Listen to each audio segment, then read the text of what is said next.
Well, welcome back, amazing students, and thank you for joining me for another lecture for lifespan development. When we last left off, we talked about some of the items to expect, right, for what you can expect for the course in terms of assignments and details related to the structure of the course. And we also investigated sort of an introduction to the helping professions. So today we're going to have the opportunity to begin to dive into the concepts of lifespan development a little deeper. Okay, so lifespan development really is an examination or study of four key critical components or aspects of our identity.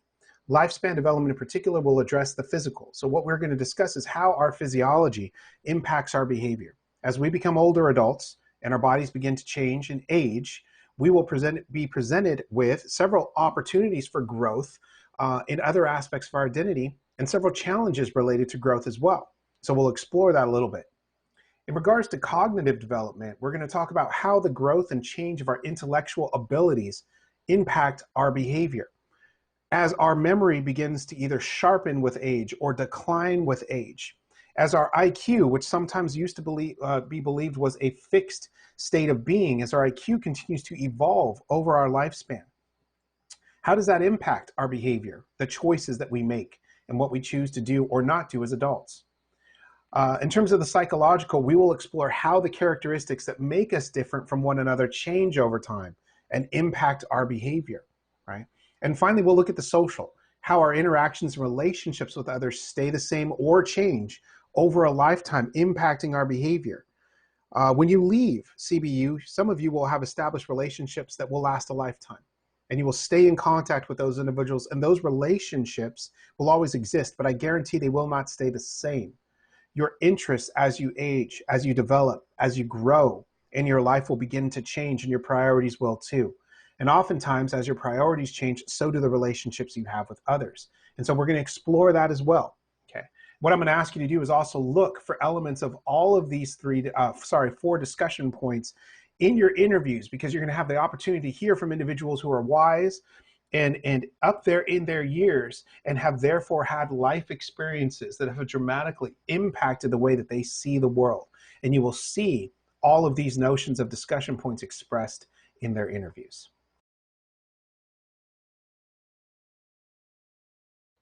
Okay, lifespan development really focuses on key areas, those four areas, in fact, that we identified, and how within those four areas of, cognitive development and social and psychological and physiological, how those areas of our identity, of our being, continue to evolve as we move through these stages of life.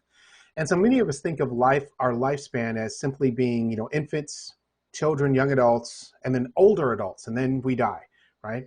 But what's really important to understand is, from a psychological concept, the development of ourselves as human beings in those four areas that we discussed change significantly as we move through these lifespans. And so therefore, in regards to lifespan development, we break up our study, our understanding, right, our discussions about lifespan into each of these areas here. Now, what's really interesting to understand also is that right now, at least, and while your professor still has a little bit of time left before his next birthday, did you know that you and I fall under this area, the same area of lifespan development? So we are all considered young adults, myself included. Now here's the creepy part. Your professor is currently 39, right? I'll be 40 next year after our semester ends, thank goodness, right? So I can still use this one more time. So I'll be 40 next year, and then that will be the last hurrah of what I'm considered to be as a young adult. And so sometimes you'll hear of individuals saying, oh, they're going through a midlife crisis, Well, that's referring really to the years of middle adulthood from 40 to 60 years old, right? So what's interesting to understand is, even look at probably, I'm assuming, some of the differences, right, in terms of our own, interests and experiences that you and I have had, that even though technically we're in the same stage of lifespan, look at the gap for the differences in experience and opinions and worldview, right, in a simple 20 years. So that's just important to consider, especially when you think about it in this way, that you and I are both falling within the same category of adulthood. yet life circumstances probably look very different for each of us, right? So in the next slide, what we're going to do is begin to unpack some of the homework assignments and the videos that I'd ask you to read and watch, and we'll start to pull all this together in a practical sense.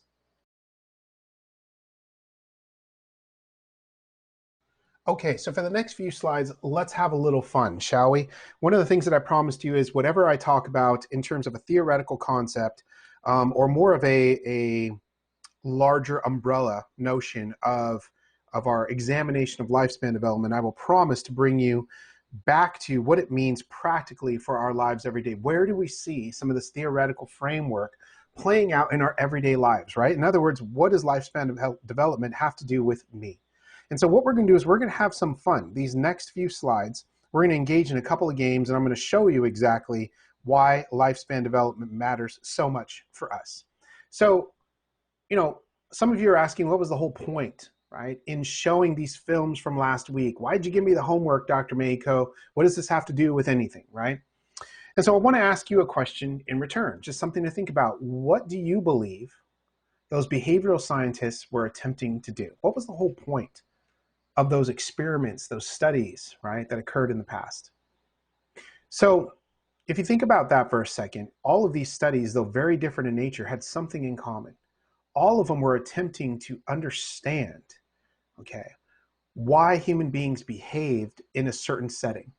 We covered three particular areas. Pavlov's dogs. We talked about the Stanford prison experiment, right? And then we talked about the Milgram obedience study. These in particular, okay, are important to understand because they play a fundamental role in who we are as human beings. Now, what's important to note is these experiments, if you can believe it, were real experiments. These took place. One was obviously actually conducted at Stanford, right? And so the idea behind this is that over the years, our code of ethics as it pertained to conducting research with live human individuals, right, has evolved. These experiments are just a fraction of the mind-blowing experiments that human beings have done to one another in an effort to be able to understand part of what makes us who we are, why we choose to make decisions that we do. Why is it that we have some individuals who are willing to run into a burning building to save another, and why others flee from danger? Why is it that other individuals can use their positions of power and leadership in countries to build harmonious culture, and others commit genocide, right, through the murdering of millions, right? What is it about an advertisement, something that we see on TV that makes us feel like there's a void in our life, and unless we purchase that product, right, or we buy that coat or that pair of shoes, right, or whatever the case is, that we are empty unless we have that product? There is a psychological response to all of these, and this is what I want to explore a little bit more. So let's talk about it for a second. We're going to engage in 3 videos, all right, that I'm going to give you. Well, actually 4 videos, because we're going to play a game. And each of them is going to unpack one of these bits that we learned. Now, in response to this, here's what I want to point out. Pavlov. What did Pavlov essentially teach us in the experiment with Pavlov's dogs and Pavlovian response? You have any thoughts about that? So what Pavlov taught us was that dogs, but particularly animals, have an ability to learn a behavior, excuse me, and not only learn that behavior, but anticipate what comes next. This is important, and we see it playing out in several factors, particularly within the realm of advertising. And in the world of advertising, we have seen where Pavlov's response literally generates a physical and an emotional response when we watch an advertisement. So we're going to unpack this first one together. Now, I want to highlight, we've also seen this in other areas too. Disneyland, for example. There's an entire psychology behind how Disneyland chooses to market and engage its consumer base while attending a park. So some of you have known and seen the difference when you go to Disneyland, and let's say you go to another park, whatever the case is, right? Knott's Berry Farm, Castle Park, you know, Six Flags, whatever the case is. There is a difference in how Disneyland is kept. If you listen to some of the background noises at Disneyland, if you take a moment to observe the colors, the sights, and the smells, even at Disneyland, it's really important to understand this is where Pavlovian response is generated. There was a rumor floating around for a little while that Disneyland sprayed its parks down with vanilla scent and also had that popcorn cranking when you first walked into the park, because both of those scents induce feelings of euphoria, meaning you feel good, right? And they also induce, guess what? Appetite. It's an appetite stimulant. And so vanilla and popcorn would also encourage you to feel hungry. And guess what? When you're in the park and you feel hungry, what will you do? You'll purchase food items. And so I'm going to give you some other examples right now as we move into the next couple of slides related to Pavlov's dog. So here's what we're going to do. I'm going to ask you to watch the next two slides, the next two videos. One is going to be an advertisement I will give you for In-N-Out. The second is going to be an advertisement for McDonald's. Now, as you're watching that, I've inserted a couple of thoughts into those slides. So what I'd like for you to do is watch those, listen to my thoughts and my observations related to those, and then we will engage in the next discussion with our topic, okay?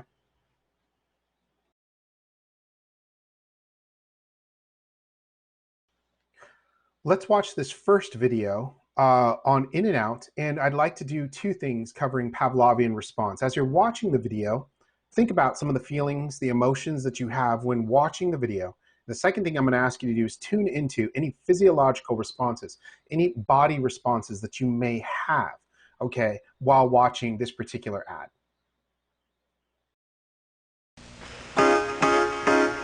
Everything fresh, nothing frozen, that's no lie. That's what goes in it, in and out. That's what it's all about. In and out, in and out. That's what a hamburger's all about. Okay, if you are hungry, I apologize for the feelings of hunger that I may have triggered in you. So this is obviously an older ad associated with In-N-Out. This ran back in the day when I was a kid. Don't laugh too hard. Remember, we're in the same age group in terms of lifespan development. But this is an older ad for In-N-Out that ran. So if you notice, there's a couple of key things going on here regarding Pavlovian response. So the ingredients in the cheeseburger, right? If you notice that those were fresh, they were patties or cheese are falling on tops of fluffy beds of lettuce, and tomatoes are following close behind. If you notice, though, all the ingredients were portrayed as fresh, right? Being sliced right there, right? And so the reason for this deliberate imagery, right, on our advertisement is because In-N-Out advertises what? That all of their ingredients are fresh, that they're not frozen, they're not stored for long periods of time. So this continues to perpetuate that notion in your mind of freshness. Some folks, when they've watched this video, describe in terms of their feelings, their emotional response, good memories. They think about the notion of going to In-N-Out and having a good time with friends late at night or with family or whatever the case is. But they talk about having positive feelings and even a lift in mood as they hear that jingle kick in. Now, some of you have described in the past a physiological response of hunger. Some have responded that their stomachs may have even grumbled. Some have said they've salivated, right? You start to want to drool, like your mouth waters, like you want to eat the food. Some folks have said that they have this smile that even comes onto their face. And so, you know, consider what your physiological response was. Whatever it was, that is a perfect example of a Pavlovian response. A Pavlovian response, what we learned from this activity was when dogs were presented with a positive stimuli, something they associated with something pleasurable, and they heard that noise, particularly of the sound of food, right, being announced, then what happened? They had a physiological response to that sound. This is an exact example of that. So what we're going to do is we're going to move on to the next video and take a look at another advertisement related to Pavlovian response. So let's take a look at this other advertisement, big time company you all are familiar with, McDonald's. McDonald's. Let's take a look at this ad again. Let's zero in on two things. How are you feeling emotionally, and how are you feeling physiologically, all right, when you watch this advertisement? And this is coming back to, again, Pavlovian response. So let's tune into those responses as we watch this commercial.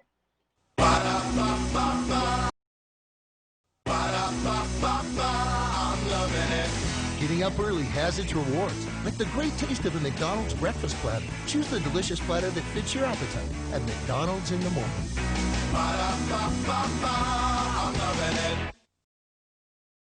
Okay, wasn't that a blast? Isn't that hilarious? I'm not sure what a yard sale and what this dude is doing right here, right, with this facial expression. Not quite sure what is happening with how drums outdoor at a yard sale have to do with McDonald's breakfast. But I think that this is funny and notable because in respect to this video, this is actually a little bit more of an aggressive take on Pavlovian response. So if you notice in the beginning of the video, what you saw right away was people having fun. This notion of fun, having a good time, enjoying yourself while you're out and about. Maybe you're shopping at a yard sale, cruising around the neighborhood on a Saturday morning. And so what do they say is going to make that experience even better? McDonald's breakfast, of course. And so now the food enters into the scene. And if you notice that syrup, right, that is McDonald's is so famously known for is being poured all over the pancakes. Now, here's what's important to understand. The notion, you've often heard this said, is we eat with our eyes as well as our mouths, right? And so what we see in regards to our food generates an emotional response which keeps us coming back for more. What researchers have found in advertisements is how food is portrayed in screen or in a print ad, let's say in a magazine or something like that, or a digital ad, all right, is going to have a profound impact on our emotional response to that food. So if you notice, that syrup was super thick, right? Some advertisers have noticed that pouring motor oil instead of real syrup on top of food looks like syrup, right, in the ads, but has that super thick texture that we all come to love and crave with syrup. And so this is how utilizing these images of euphoria literally trigger a euphoric response in us, and then it is associated with the food, the image of the goods right there, and as a result, you want that. And just to reinforce how great of a time you're going to have when you eat McDonald's, we end with this shot, right, of the McDonald's logo and of our gentleman here rocking it out and having a fantastic time. So again, Pavlovian response coming into play.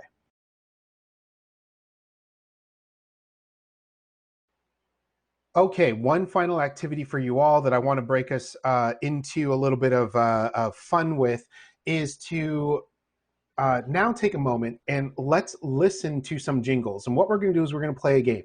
Pavlovian response is also about the fact that when dogs heard the sound of the call to food, it triggered an emotional and physiological response, right? So now what we're going to do is we're going to take away the visuals. So I'm not going to give you the visuals of what the product is that it's associated with. However, what we're going to do is we're going to listen to the jingles of advertisements now. Short video, I think about 4 minutes. And what I would like you to do is just play along, have a good time, listen to the jingle, and then after the jingle is done, what's going to happen is that it's going to play or show you, I'm sorry, the image of the product associated with that jingle. So you can see if you got it right. Now at the end of the slide, then I'll have another comment with some thoughts related to all of this. However, for the time being, as you move through each of the jingles, go ahead and take a quick count on how many you got right.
Okay. If there was, excuse me, some difficulty in the sound with that video, I truly apologize. What you can also do is go back to YouTube. I'm sorry, not YouTube, to Blackboard. And what I did was posted the link directly from YouTube into Blackboard. So you can watch that video again and take that little fun quiz. Again, I'm very sorry about that. Sometimes VoiceThread tends to work and sometimes it doesn't. But here's the point. Once you're done watching that video, then come back to this comment. And what I'd like you to do is consider, many of you knew some of those ads that were there. Some of those, I grant you, were a little dated. And so, we may not have picked up on all of those products. However, many of you got a few of those right. And so what's important to understand is that you already had a response in your head of what that product was. You had a thought in your head. Either you liked that product or you didn't. Either you thought the ad was pleasurable and funny or engaging and you didn't, but you obviously associated a feeling, a thought, a sentiment to that sound. And all this was a jingle, right? All these were were just notes on a paper before someone associated a feeling, a thought, right? A physiological response to that product. And so this is where we see Pavlovian response active and alive in our everyday culture, simply in the media, right? The advertisements that we engage in on a daily basis.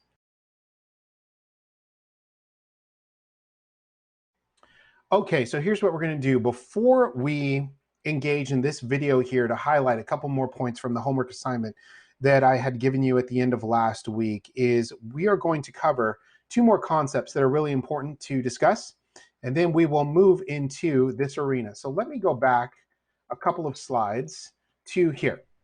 And what I'd like to be able to do is talk a little bit about particularly Hitler, right, as a child, as well as the Milgram obedience study. Now, one of the things that we discussed was we talked about the Stanford prison experiment, right? And so one of the things that we learned was about ourselves as human beings is similar to other animals, we're prone to order, submission, and leadership. This is what's referred to in psychology as the herd effect, right? What one person begins to do is followed by others. As a result, everyone starts doing it. But really what was important to understand about the Stanford prison experiment is this is something that went horribly wrong, right?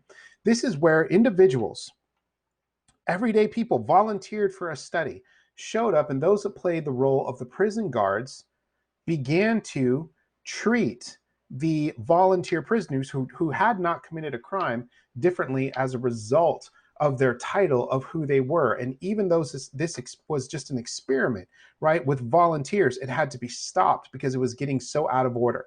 This is where, as human beings, we gravitate towards this notion of law and order, that we tend to play the roles that we are put into as human beings. And so what's really important to understand is sometimes in the notion of rebellions, right, or of civil unrest, of demonstrations, what we start to see is that individuals begin to break the mold. They say, I'm no longer emotionally, cognitively okay with playing the role of the oppressed. And I want to differentiate, to shift the power, right, away from those who are harming me.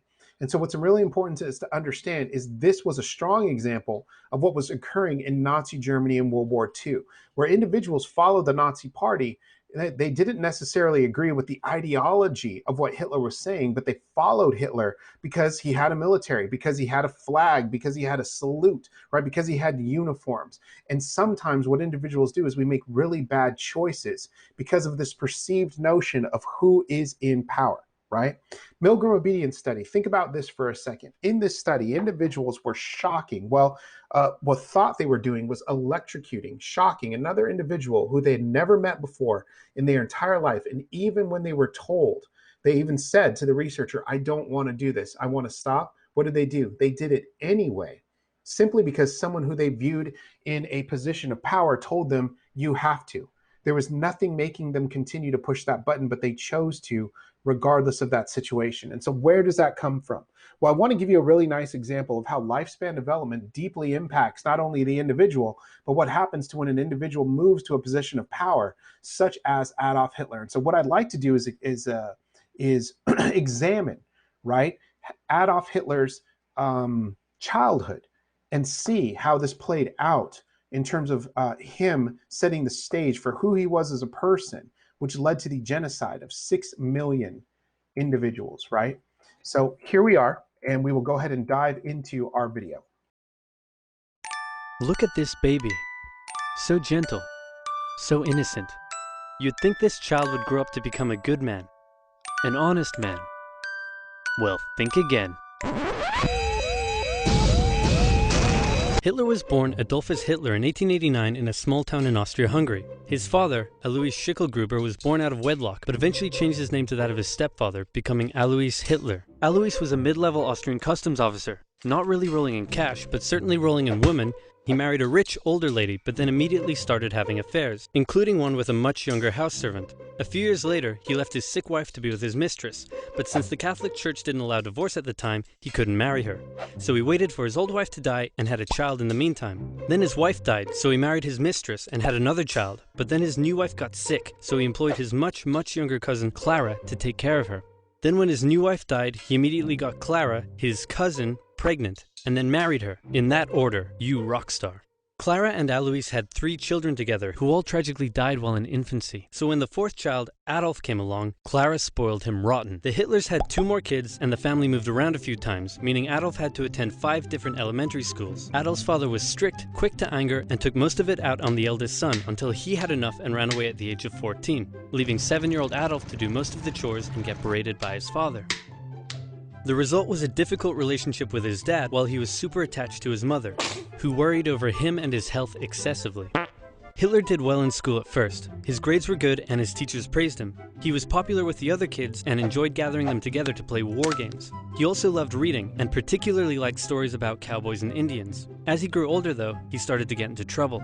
He was caught smoking once, organized a raid on a local orchard, tormented his pro-Austria religion teacher with symbolic gestures, displaying his allegiance to the idea of united Germanic people under a greater German state in defiance of Habsburg Austria. You know, the usual. All of this enraged Adolf's father, who punished him severely.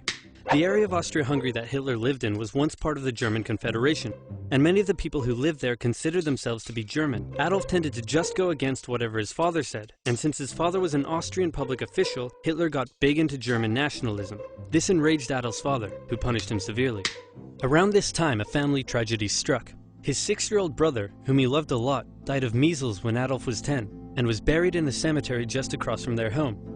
Around this time, neighbors reported a change in the young boy. Strange behaviors such as talking to trees and staying up late staring at the stars from the cemetery walls. He lost interest in religion, and his school grades started to decline, which enraged his father, who punished him severely. It also didn't help that he had just entered high school, and the cool city boys treated him like a rural peasant. He had to repeat a grade and had little interest in most school subjects, instead spending his time reading and drawing, which he was quite good at.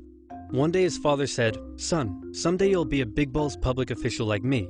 And Adolf replied, "No, father, I'm going to become an artist and soar high above the clouds with the eagles." This enraged his father, but by this time he was an old-ass man, so he just sort of let it go, and then died of a lung hemorrhage. Hitler just about passed his final semester, and celebrated in the typical way, by getting blackout drunk and wiping his ass with the certificate.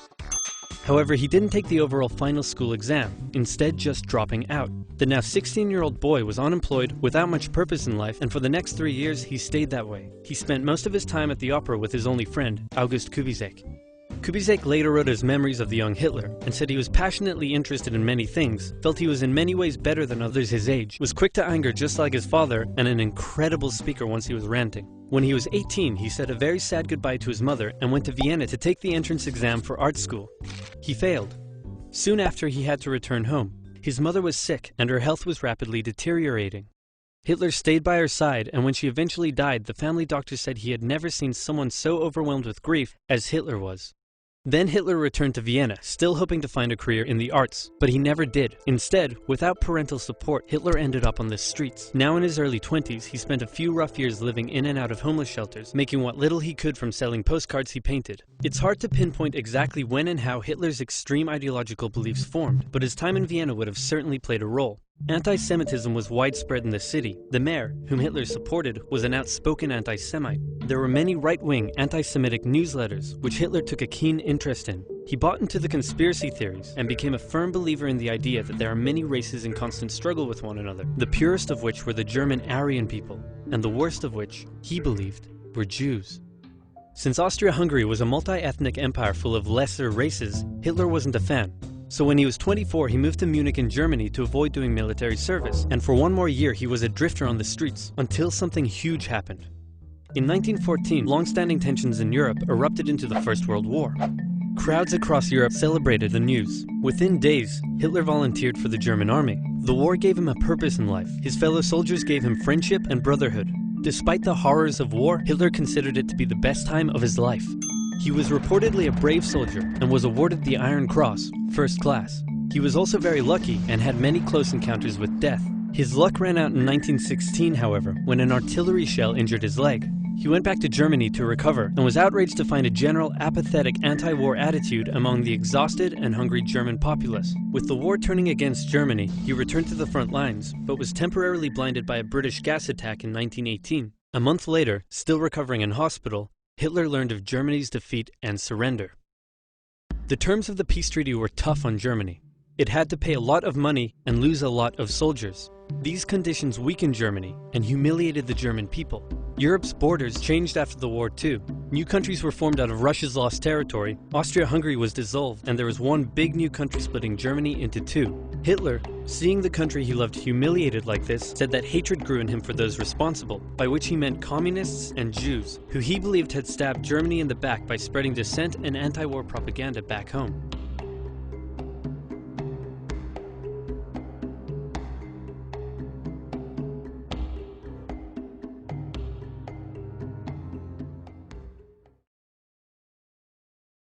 Okay, I hope you enjoyed the video, and I got to tell you, it's tough, right, to study things like World War II and the atrocities occurred in Nazi Germany.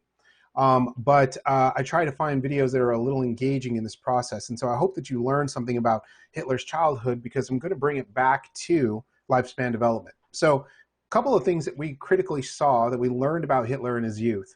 One of the things is that he had a strained relationship with his father. His father most often met him with aggression. And so Hitler knew that at any point, his way to solve problems was through aggression. There was another piece to this which was really important to mention, is that Hitler was also extremely attached to his mother. And what did the documentary tell us about Hitler when his mother passed away? Is that the doctor had seen, right, when Hitler's mom passed away, he said he had seen and stated that he had not ever seen someone mourn as heavily as young Adolf did when his mother passed away. And so what happened is that this strain in relationships, particularly the anger that he had with his dad and the severe remorse and trauma that led to his upbringing as a result of his mother passing, began to feed this notion, right, of really opposing his father and his ideology and his views. And so what did Hitler do? He moved away from the concept of Austrian nationalism, moved towards the concept of German nationalism. And this is where Hitler took a platform in advertising, right, to the people of Germany, that his promise was to them, and this was his campaign slogan, right, was to make Germany great again. And so what Hitler did in this process is he used that aggression and that desire, right, to defy his father, which led him to adopt the ideology of national supremacy, of German national supremacy, and then begin to enact that rage and that anger that was showed on him onto the perceived problem, the platform, his accusations, right, of the Jewish people as a problem in Germany that needed to be addressed. And so here is an ultimate example of the Milgram-Obedience study, as well as the Stanford Prison Experiment coming to life. Only about 1% of the total population in Germany was actually responsible for enacting out the atrocities that took place through the systemic murdering of Jews, through the operation of the death camps, right, through the implementation of policy that segregated an entire race.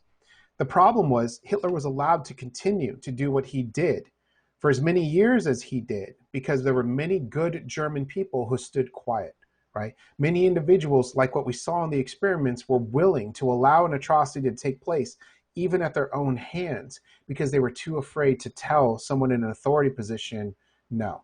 And so this is how an ultimate example of everyday life, this example of what we've learned of human nature through the Stanford Prison Experiment and the Milgram Obedience study, represent themselves in the real world. So I hope that you found that interesting.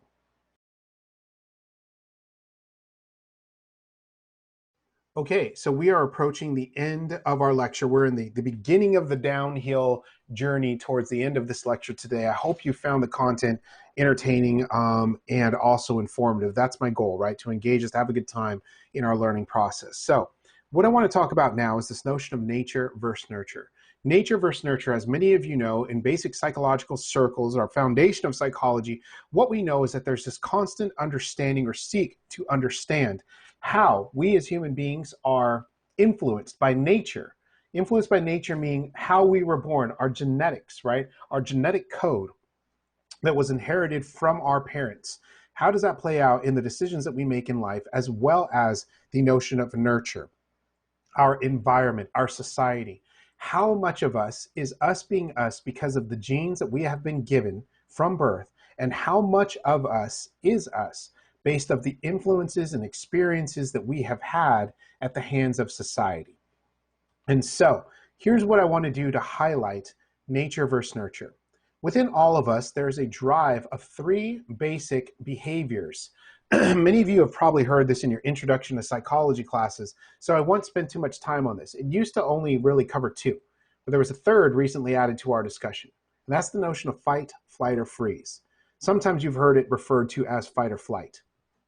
Fight, the notion of when we are confronted with something life-threatening or potentially life-threatening or could do us harm as a species, as human beings, that we may engage in fight, in conflict, right? We may physically attempt to stop that threat.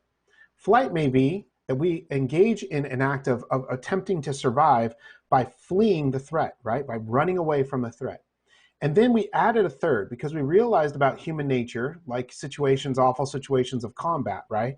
Is that there are some soldiers that have an easier time running into the gunfire. There are other soldiers that want to run away from the gunfire. And there are other soldiers that simply freeze on the battlefield. They neither run towards nor away from the threat. And so we're going to engage in an activity because it's important to know for a helping profession and for you throughout your lifespan to understand where you fall in this category. Now, obviously, where you fall in this category can really much depend on the circumstances in place, right? If I offer you a pop quiz right now, I doubt many of you will engage in flight by punching me in the face. Well, I certainly hope that you don't, right? That would suck for me. Now, the other component to this is, though, is that if I also gave you a pop quiz, some of you aren't going to necessarily stand up, scream at the top of your lungs, and run out of the classroom either, right? That would be flight.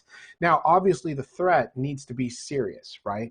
Beyond a low test score. So what we're going to do is I'm going to ask you to engage in an activity with me for fight, flight, or freeze. Okay, so here's what I'm going to do. I'm going to ask you for a moment to engage in this activity with me by putting your hands and feet into that nice, comfortable position. What I'd like to ask you to do is stop for a second and just close your eyes, and I'm going to present a picture to you, a cognitive picture, right, of what to expect. And we're going to talk about this scenario. And during this exercise, as I share this with you, one of the things that I want to do is I want you to picture three things. What are you feeling emotionally? What are you thinking, right? And what are you feeling physically? What is your physiological response to this situation as it unfolds? Okay? So let's go ahead and take that nice deep breath. Exhale. Hands and feet, nice comfortable position. And let's just listen to the scenario and close your eyes and unpack this. Let's say that you're at home. You are enjoying a nice, cold, rainy day at home. Maybe you're snuggled up in your favorite warm PJs, right? You decided to watch something calming, right? So maybe you're watching a favorite movie of yours, or you want to cuddle up next to a nice warm fire on the couch with a book, right? You have your favorite cup of tea or coffee in this case, right, next to you, and you're sitting quietly in your living room, and you're just enjoying this nice downtime. Bang! All of a sudden, you hear a crash at the front door. The doorknob is shaking, and someone's pushing against the door to try to enter in. You hear a brief pause in the sound, and then you hear a crash of a window breaking and glass shattering. Something heavy hits the ground inside your house. You hear the sound as if someone is now entering from the outside, stepping on the glass to the inside, and walking towards your area of the house. The footsteps sound quiet at first, stepping over the glass, and suddenly become closer and heavier. Again, picture what it is you're thinking, what it is you're feeling, and what it is that you're feeling emotionally and physically. Now you can go ahead and open your eyes and come back to the situation. So first off, I want to say I'm sorry if I traumatized you with that activity, right? But I needed to be able to demonstrate to you where you were in that response. Now, typically, what I would do is I would engage us in small groups in a discussion here, right? But this is what I would like to ask you to consider in this moment. What was your physiological response, your cognitive response, emotional, right? And so, as a result of that, where did you fall in the fight, flight, or freeze categories? Many individuals will describe some of their physiological responses as a notion of sweaty palms, even palms broken up into fists, right? Some individuals talk about their shoulders and their neck becoming tense, that their body tensed up all over, their muscles contracted. Right? Cognitive response was some people were scared immediately. They thought that someone was going to hurt them. Others became angry, right? And so they had thoughts of anger. Right? Others thought about their kids right away. Others thought about maybe family or friends that they had in the house. Some others engaged in emotional responses of fear, aggression, right? A desire to run. Some folks said, you know what, I don't even know what that is. It caught me off guard. I was confused. And so you would fall into one of these categories of fight, flight, or freeze. It's important to understand there is no right or wrong category here. This is what you've been given, right? This is nature right here, not nurture, okay? And so it's important to understand that we all have a response to how we engage with one another, okay? The reason it's important to understand this is because if you enter into a helping profession, you are going to encounter situations, real situations, that are going to test your ability of fight, flight, or freeze. Many times I've worked in neighborhoods with gang youth who are actively involved in gang culture. And as a result, there is a high level of conflict on the blocks and the streets of the clients that I'm serving. I knew that at any given moment there could be a shooting taking place and that I could potentially be in the crossfire of that shooting. That impacts how I work with the client and what my response to the clients are. And I have to be familiar with that. I also have to know what calms me down, right? So let's examine that for a second. Now that you've had an opportunity to consider that in yourself, here are some common, notable physiological and emotional responses to stress, okay? You notice some of these are going to look familiar based on how you felt or described how you felt in that scenario. Anger, fear, anxiety, depression, sweaty palms, raised hair on the neck is what some people will describe. Flushed sensation, right? Warming of the face and the neck. Raised hairs, all of these things. Look at this, heavy breathing, frowning or scowling, tunnel vision, hypervigilance, shortened reaction times. Now, believe it or not, this is again where nature kicks into play. There's a reason why your heart rate begins to increase, right? When you're under stress, when you begin to fear for your life. There's a reason why your muscles begin to tense. There's a reason why your breathing becomes short and rapid. All of this is a physiological response to stress. It is a defense mechanism. We have learned, being animals in the animal kingdom, that when confronted with stress, there may be a situation in which we need to fight or flee. And as a result of that, all of those functions enable us to do that in the most efficient manner. So when our heart is pounding, that's bringing blood, sharing blood throughout all the organs in an attempt to allow us for a quick getaway. Our short and shallow breath allows us to take in oxygen more quickly in the event we need to run. Our muscles tense so that we may be able to react more quickly to a threat or in order to flee from a situation. And so all of these responses fall under that category of nature, right? Us as human beings responding to stress that we may experience in our environment, okay? And so that is, in a nutshell, the focus for today's lecture. And what we will do is dive into this concept a little more in the next lecture, okay? And so after this slide, we'll go ahead and move into our centering for the end of the lecture.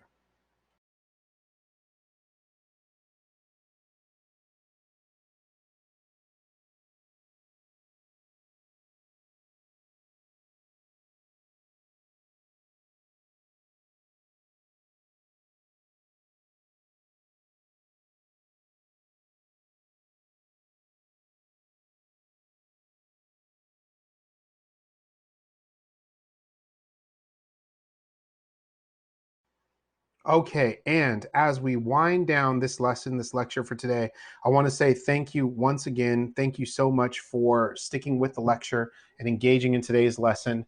I apologize for traumatizing you if that was the case, but I hope you were able to learn where you identify in the spectrum of fight, flight, or freeze. And let's wrap up today's lecture with our centering exercise for today. So this time, I promise you, while you are centering, I'm not going to do anything crazy with the loud noises or the threat, all right, of someone coming for you.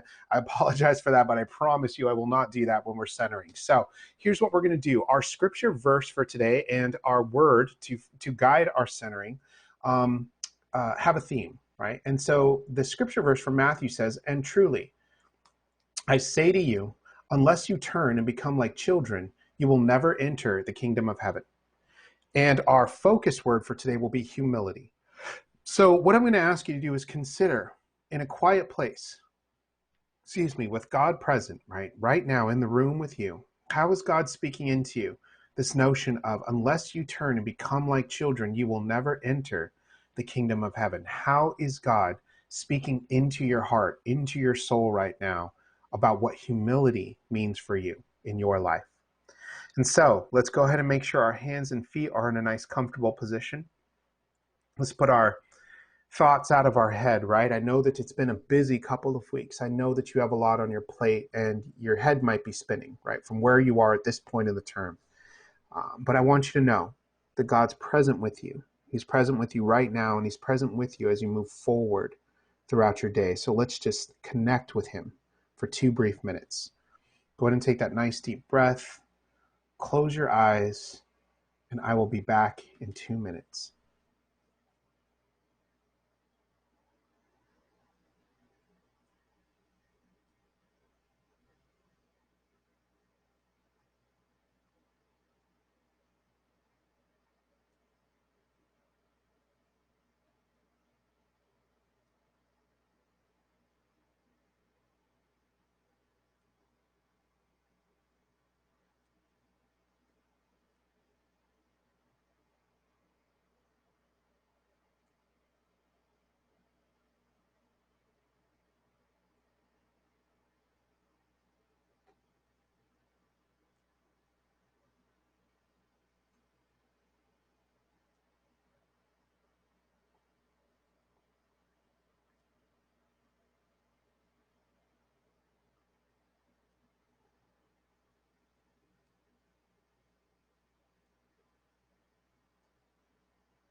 Okay, take that nice deep breath, open your eyes, and come on back. Folks, I want to say goodbye, and I want to say thank you so much for tuning in to today's lecture. I want to say please continue to check Blackboard for any due dates, assignments that you've got coming up. Know that I am praying for you always, and I know that you'll finish this term strong. And finally, if you need anything, all you have to do is reach out, and I will make sure that we connect. I'm here for you. So thank you so much. Have a good one. Take care.